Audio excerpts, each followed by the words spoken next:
মে মাসের প্রথম সপ্তাহেই প্রকাশিত হতে চলেছে এবছরের অর্থাৎ ২০২৪ সালের পশ্চিমবঙ্গ মধ্যশিক্ষা পর্ষদের মাধ্যমিকের রেজাল্ট। একই সঙ্গে প্রকাশিত হতে চলেছে পশ্চিমবঙ্গ উচ্চ মাধ্যমিক শিক্ষা সংসদের উচ্চ মাধ্যমিক রেজাল্ট। তো এই মে মাসের মধ্যেই দুটি রেজাল্ট প্রকাশিত হওয়ার সম্ভাবনা প্রবল। ইতিমধ্যে আমরা বিভিন্ন পত্রিকায় দেখেছিলাম যে সেখানে একটা হেডিং অনুযায়ী বের হয়েছিল যে মে মাসের প্রথম উইকের মধ্যেই মাধ্যমিকের রেজাল্ট প্রকাশিত হতে চলেছে এবং থার্ড বা ফোর্থ উইকে প্রকাশিত হতে চলবে উচ্চ মাধ্যমিক শিক্ষা সংসদের রেজাল্ট।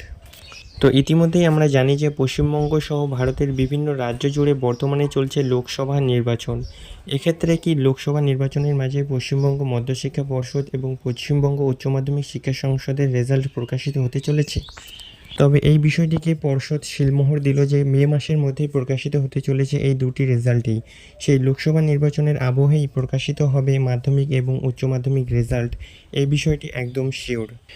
তবে ছাত্রছাত্রীরা যদি বিভিন্ন গুগলে সার্চ করে যে উচ্চ মাধ্যমিক রেজাল্ট কবে, তবে এ বিষয়ে কিন্তু আমরা দেখতে পাচ্ছি যে 24 মে শো করাচ্ছে।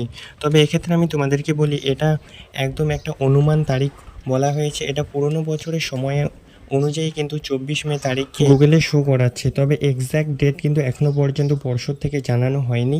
কবে মাধ্যমিক এবং উচ্চ মাধ্যমিকের রেজাল্ট অফিসিয়ালি প্রকাশিত হবে সেটা কিন্তু এখনও পর্যন্ত পর্ষদের ওয়েবসাইটে জানানো হয়নি। যেই দিন প্রকাশিত হবে তার আগেই অবশ্যই কিন্তু অফিসিয়ালি ঘোষণা করা হবে যে এই তারিখ মাধ্যমিক এবং উচ্চ মাধ্যমিকের রেজাল্ট প্রকাশিত হতে চলেছে।